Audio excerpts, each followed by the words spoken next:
Mas a gente continua com o noticiário internacional, falando agora sobre a política aqui na América Latina, que terá um ano bastante intenso, com foco na Argentina e na Venezuela e muitas incertezas sobre a economia da região. É sobre isso que a gente conversa agora com a especialista em relações internacionais com foco em América Latina, Fabiana Oliveira.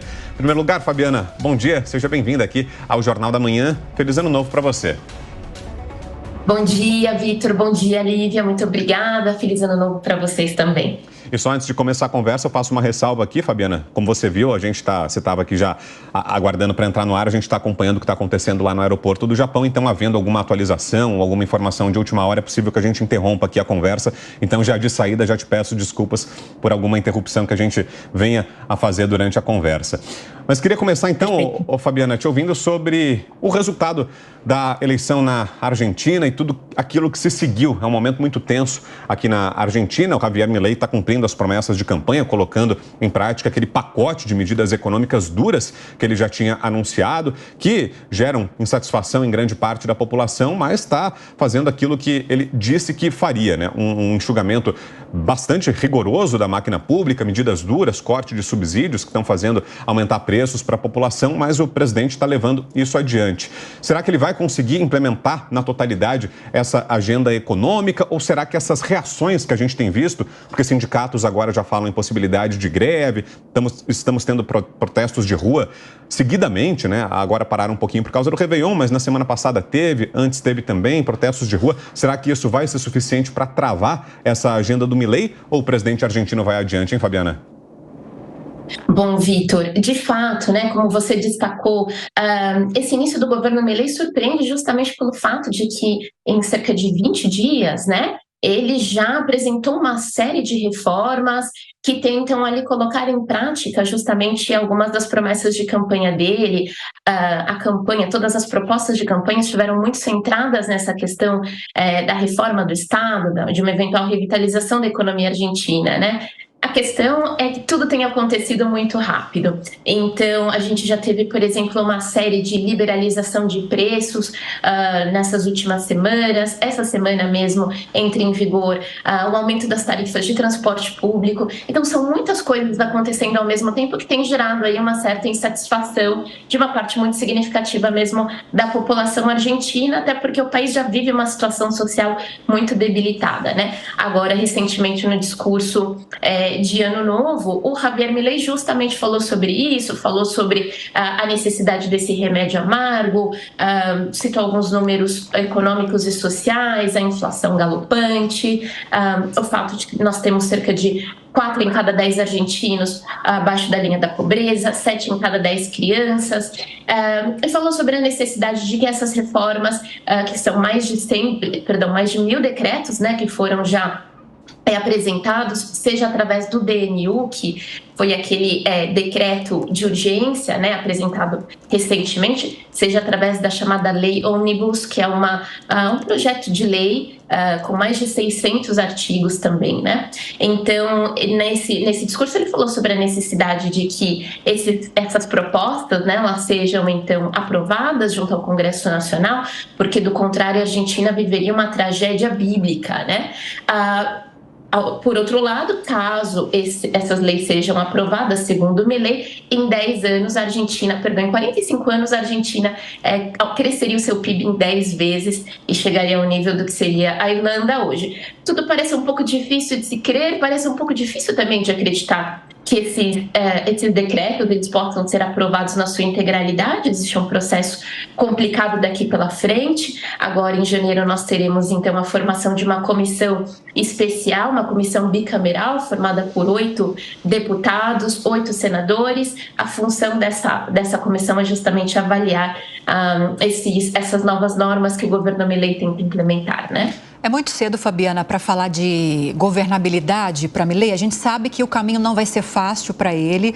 A gente tem um Congresso argentino que é majoritariamente formado pela oposição ao atual governo, mas há tentativas, já estão havendo tentativas para que haja acordos. Você muito bem citou o decretaço, muito bem citou esse projeto de lei muito amplo, que está sendo chamado de lei ônibus, cerca de 600 artigos, que contemplam inúmeras áreas. E diante de um Congresso que tem uma parcela peronista considerável, que já se manifestou por não defender essas mudanças, dá para saber se ele vai ter sucesso nessa empreitada junto ao Congresso? É possível que tenha? Qual é a leitura que você faz em poucos dias de governo? As probabilidades realmente são pequenas. É verdade que o Milei ele tem, né, uma bancada muito pequena nas duas casas, né, do Legislativo, e apesar da aliança que ele fez com o que seria o PRO, né, então o partido do ex-presidente Maurício Macri, que é uma facção dentro de uma frente eleitoral mais ampla, né, apesar disso ele não tem os votos necessários para aprovar tanto o decretaço quanto essa lei ônibus, né. Ele precisaria, na verdade, conquistar o apoio também de um grupo mais amplo, mais heterogêneo dentro das duas casas, um grupo que é formado por peronistas de direita, formado por deputados e senadores da UCR, a União Cívica Radical. Parece um pouco difícil, no entanto, né? Até porque o descontentamento popular é crescente. Teve uma pesquisa nos últimos dias que indicou que 39% da população apoia o DNU, por exemplo, né? O decretaço, o que significa que cerca de 60% da população ou não apoia ou não sabe exatamente do que se trata, não tem uma opinião formada a respeito. Então, é um cenário bastante complicado realmente. Eu acredito que existam poucas as possibilidades de que essa reforma de Estado seja feita na sua integralidade, até porque nós temos já muitos recursos também que foram movidos junto à Justiça Argentina, muita gente alegando, muitos especialistas alegando que essa ação do governo Milei seria inconstitucional. Na verdade, ele estaria tentando fazer uma reforma constitucional velada, ele estaria tentando governar com máximos poderes. Um dos pontos, inclusive, dessa lei ônibus seria permitir ao Executivo legislar por 2 anos, eventualmente podendo se renovar isso por outros 2 anos. Ou seja, que ao longo do governo Milei ele não governaria com o Legislativo, né? Então, me parece um pouco difícil de que algo assim seja aprovado no final.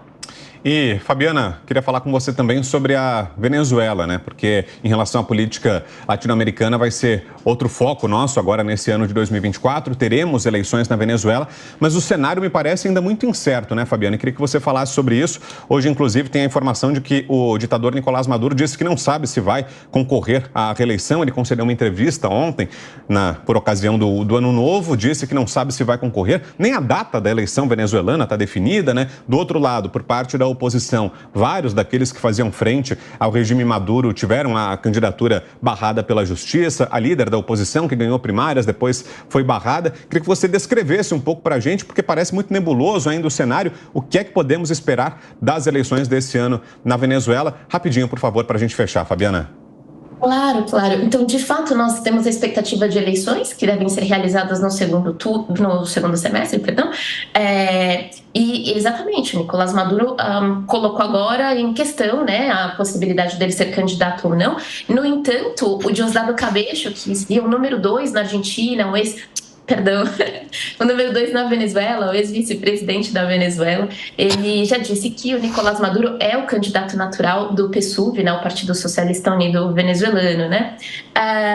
A gente realmente precisa aguardar para verificar se confirmam, né, de que maneira serão dadas essas eleições, até porque a gente teve recentemente um referendo né, organizado pelo órgão eleitoral na Venezuela que levantou muitos questionamentos, porque aparentemente mais de 10 milhões de pessoas compareceram para votar sobre a questão da anexação da região do Essequibo, que é a região em disputa com a Guiana, e isso levantou muitos questionamentos, né? Principalmente por parte da oposição, porque aparentemente o governo não havia logrado mobilizar tantas pessoas assim como se afirmou, né? E, óbvio, a gente também tem essa questão envolvendo a Maria Corina Machado, que é o principal nome da oposição atualmente. Ela foi a vencedora das eleições primárias realizadas pela oposição, então a oposição concordou em lançar uma candidatura única, mas ela já estava condenada pela justiça venezuelana, né, estava inabilitada por 15 anos. Agora ela moveu um recurso junto à Suprema Corte venezuelana. A gente vai precisar aguardar para verificar, então, se confirma a candidatura da Maria Corina Machado. Perfeito. Fabiana Oliveira, especialista em relações internacionais, em política latino-americana, esteve ao vivo aqui com a gente no Jornal da Manhã. Fabiana, mais uma vez, obrigado pela sua gentileza. Hoje é um dia corrido, a gente pede perdão aqui, não tivemos mais tempo, mas olha, certamente a gente vai falar bastante sobre Venezuela, sobre a Argentina, sobre tudo que envolve a política aqui da América do Sul durante o ano. A gente conta com você, a gente espera voltar a conversar mais vezes durante o ano, viu? Um feliz 2024, até uma próxima. Fabiana, bom dia. Obrigada, Vitor. Um bom dia para vocês.